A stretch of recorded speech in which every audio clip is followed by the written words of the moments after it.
The wind still remembers the sound of their laughter the day they left me, sharp, easy, as if they were closing a door on a story they no longer wanted to read, and that laugh has been ringing in my ears ever since, a cruel bell that woke me from the simple life I thought I had built. My name is Margaret, and I am the woman who stood on the shoulder of a lonely highway with sand in my shoes and betrayal in my chest, the woman my daughter and her husband thought they could abandon like yesterday's trash, certain I would never come back to them as the same person.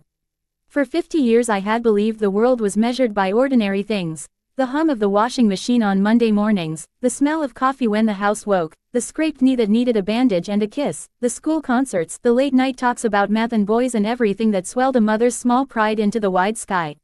I raised Emily on my knees and my wages, working evenings at a diner, taking shifts sewing at a factory, saving every extra dollar in a shoebox under the bed because I believed in a little tomorrow for her. When her father died young and the rest of the world sharpened its teeth, I learned to chew my own fear into something useful. I learned to be quietly brave, and if anyone had asked me then what I would become, I would have said simply, a mother who keeps going. I never told Emily about the tin box in my closet, the one with the yellowed edges and my father's handwriting on the envelope inside. My father was a private man, proud in a way that kept his fortune hidden from public praise. Old shares, rural land deeds, a trust set up in a quiet name because he wanted our family safe, not flaunted. He told me once, the day he folded his hands and looked at me like I was the only person he had left, keep it for the family, Maggie. Keep it private, let it be a safety net, not a snare. I put the box away and I promised. I had reasons to keep it secret, shame for having more when so many had less, a belief that love was not a ledger. I thought money would twist what we had into something ugly, so I let my life be poor in the world's eyes but rich in the small moments that stitched a lifetime together. I never thought the secrecy would save me from a daughter who would learn to count and then begin to covet. It began the way these things often do, with a reasonable ask disguised as need. "Mom," Emily said over the phone in autumn, voice small under the weight of some man's new problems, "Josh lost his job. We're behind on the mortgage. Can you help?" My hands shook when I typed the transfer, an old account that carried my maiden name and dusted records of shares that had long since been moved into quiet holdings. 10,000 sounded like a lifesaver to them, to me it was a day's work and a mother's instinct. I didn't know then that the money would not stop there, I didn't know that my small generosity would light a fire of expectation. She visited more that winter, not for soup and the newspaper crossword like she used to, but to open drawers and ask innocent-sounding questions about the bank, about where certain papers were hidden. The first time she asked if I had any savings, I said it was nothing, an old lifeline for medical bills. She nodded and smiled like a dutiful daughter, but there was a calculation in her eyes that had nothing to do with weather or family and everything to do with balance sheets. I could have closed the door, I didn't. Love makes you hopeful in the face of the suspicious, love keeps offering what the hand has even when the hand seems to clutch. The road trip was pitched as a patch of nostalgia, a chance to see the desert the way I had seen it once with my late husband when the world felt like something we could tame with laughter and a packed lunch. Emily said, "Let's drive out, Mom. Just the three of us. Remember how you always wanted to see the sunrise over that stretch?" She laid a hand on my shoulder with the ease of someone who knows you will follow, then pressed a small kiss to my forehead and buckled the seatbelt as if closing a trap with a ribbon. The day was the kind of bright that makes the sky look thin and the shadows meaner. We talked, we sang old jingles, and for a while I let my heart fold back into trust. I stepped out at a rest stop to stretch my legs, only for a breath, Emily said, and when the car door slammed and the engine swallowed my protests, I ran after them until my legs refused to listen and the asphalt blurred beneath my feet. Her voice floated back to me over the wind like a mocking echo, "Good luck finding your way back, Mom." It was a laugh and a sentence and a verdict. They drove until their taillights were nothing but two dying stars and the road ate them whole. I remember the first night under that wide indifferent sky. I wrapped my arms around my knees and watched the stars as if they could unmake the choice that had abandoned me. The desert is a teacher with a harsh hand, it makes you small and honest fast. I could not call anyone, my phone, buried in the glove compartment, was on the other side of an empty road and a shrinking world.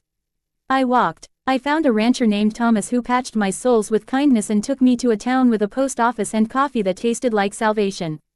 In the quiet of his kitchen I opened the tin box and read my father's handwriting again. The paper smelled like the past and like the dignity of things kept safe. His instructions were simple: a trust in my name, access if necessary but only under strict legal proofs, not to be used frivolously. He had built a wall so that money would be a guard, not a sword. I had kept that promise, until my daughter's laugh in the desert made me realize promises can also be a kind of prison if they keep you from protecting yourself. When I returned to the city, I found emptiness where life had been. My front door hung a little crooked and the lock showed the faint scratches of forced entry, or maybe the clumsy confidence of hands who believed a house would obey them because they had taken it once. Emily and Josh had not only taken what was in the house, they had taken my story, reshaping it to suit a lie. Neighbors said they had told people I had gone to visit a friend, that I was traveling. I learned that they had used an emergency key I had once handed to Emily in trust, and they had started to sell off things, the small treasures of my youth, the photographs of life that cannot be replaced. It was a theft no warrant could entirely fix. I rented a small room with a view of a laundromat and the hum of late-night radios. Grief settled over me in thick layers like dust. For nights I woke up thinking of Emily's small hands as a child and then imagining those same hands signing papers she had no right to sign. I began quietly to act. I called my father's old lawyer and confessed everything I had kept hidden for so long. I had to secure the trust. I had to make sure that whatever remained of my family's safety would not be plundered by impulsive hands. I learned, with a slow and disgraceful shame, that kindness can show you the face of human hunger, and secrecy can save you from it. The lawyer, a careful man with pity in his eyes, moved faster than I would have believed possible. He set up a new structure where funds could be moved by proof of identity, by conditions, by oversight. He told me, plainly, that the world would not sympathize with a mother who had kept money hidden, it would only see the spectacle if she made it one. So I decided I would not make a spectacle. I would make a teaching. Emily came back 3 months later, not triumphant but shattered. Her hair fell in a way I hadn't seen since the nights she stayed up with fevers, her cheeks were hollow and wet with real regret. She found me at a community kitchen where I had been volunteering, ladling soup into bowls for women whose lives had been complicated by their own versions of kindness. "Mom," she whispered, and the name was a thread that could have pulled me back into everything. She fell into my arms and admitted the truth. Josh had left, taking what he could. The mortgage was foreclosed, she had nowhere to go. For a second the old instinct surged up, the one that made me take in a feverish child at 2 in the morning and soothe away a bad dream. I fed her and gave her a couch for a night. We talked until dawn like two weary birds trying to remember if the sky had ever been patient. She cried and I listened, and I let my hands do what they always had, patching and mending and not asking for equal measure in return. But something else had changed in me. I had seen the desert, the stark honesty of a place that takes what is useless and returns what is necessary, and I refused to be a casualty twice. I told her, quietly, that betrayal cannot be undone by apology alone. She needed to rebuild trust the way she had broken it, with slow, observable acts that do not demand instant forgiveness. She nodded, shame painting her face a bruise of color, and asked me if forgiveness was possible. I said yes, but with boundaries. "You left me to die," I said, the words small and not theatrical, because theatricality had no place in grief. "You made a choice and you must learn the cost."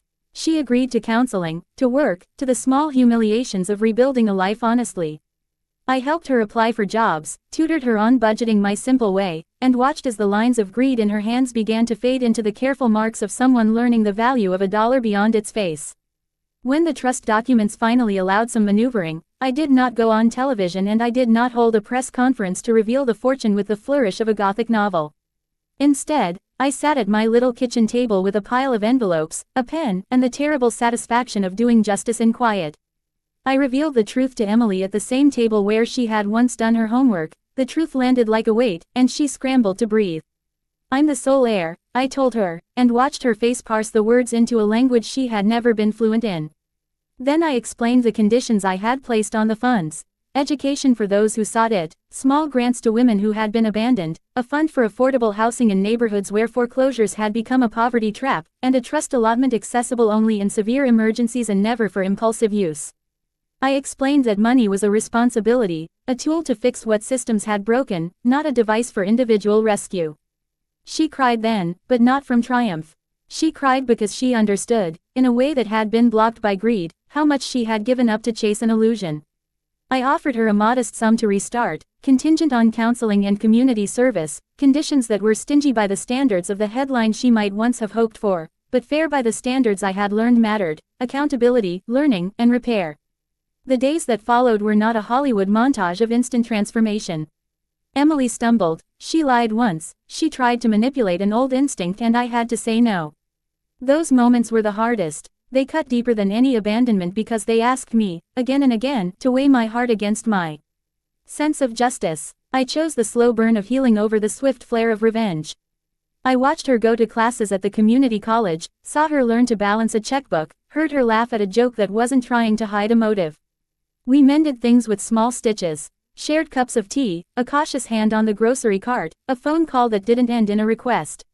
When the anniversary of the desert came, we went back, not to revisit trauma but to close a chapter. We stood at the edge of the same highway, older, the sun less cruel, and she put her hand in mine the way she had when she was small and afraid to enter a swimming pool. I am sorry, she said again, with no flourish, and I felt the apology as a stone I could accept or toss. I accepted it, because mothers teach us that holding on to rage eats you from the inside. I also told her that forgiveness without change is an invitation to repeat a cruel script. She promised me, honestly, that she would not be that person again. In the end, the $330 million did not save us by itself. It made possible certain choices: safe housing for victims of domestic fraud, grants for women who had been abandoned with children to raise alone, scholarships for first-generation college students, things that fixed broken pieces in other people's lives because my father had once understood that money should be a shield, not a sword. Emily found, slowly, the dignity of labor and the steadiness of being accountable. Our relationship remains a work in progress, like a house under gentle renovation. Parts of it have been stripped down to the bare wood, others newly plastered and drying. We are learning to live in the rebuilt rooms. I never became vengeful. I remember standing once at a kitchen window watching her walk down the block to a shift at the library, her hair tied back, a book under her arm, and thinking that there are wounds that scab and then scar so that you remember what happened but you are not broken by it anymore. I told myself, in the quiet places between the small volunteer shifts and the legal appointments, that the desert had not taken my faith in people, only refined it. If anything, it taught me how to love with my eyes open, to offer my hand and also to teach the child how to stand on her own 2 feet. People on the outside might say I was cold to set conditions, that I could have forgiven unconditionally. Perhaps they are right, but I had stood alone with the stars over the desert and felt the chill of near death, and I decided that my last years would be about shaping what I had into something that could not be squandered for a moment's comfort. There were days I lay awake plotting dramatic reveals, fantasies where I would unveil the fortune and watch thieves reel with the weight of their own conscience. Those are human imaginings, petty and sharp. But when I put the plan on paper, I chose a different ending, a quiet one. I used the money to seed strength in others. I taught Emily by example, by refusing to be a victim twice and by letting her see that rebuilding a life takes stubborn courage, not sudden windfalls. In the soft light of a December afternoon, she came to me with a small envelope containing a note she had written in trembling script: "Thank you for not leaving me behind." It was not forgiveness polished like a coin, it was the honest thing that comes from someone who has learned the cost of lies. I forgave her, not because the desert had forgiven her, but because forgiveness is a practical thing that frees the forgiver first. We are not whole. Some days the old betrayal returns like a wind that makes the curtains slap at the windows. But then we braid our days back together, her steady work, my volunteer afternoons, the community fund we started that pays an electric bill or an emergency medical visit for someone left to fend alone. If there is any justice in life, it is found in these small acts that stitch broken worlds into something livable again. I am older now, the lines around my eyes a map of Sundays and laundry and skinned knees, but I am not small. I am a woman who survived a desert, literally and metaphorically, and came home not to empty revenge but to a life reshaped by wisdom. If you ask me whether I would have kept that secret box if I could do it over, I would say this: secrets kept for love can become weapons in unfit hands, safety kept for family can become armor when wisely used. I would tell my younger self to teach Emily about the value of work and the danger of ease, to show her where the shoebox was and to make her earn the trust of being its keeper. But we do not live in ifs, we live in the messy, earnest present. So I moved forward, slowly, stubbornly, tenderly, building a life where a mother's love is not naive and a fortune is not a bait.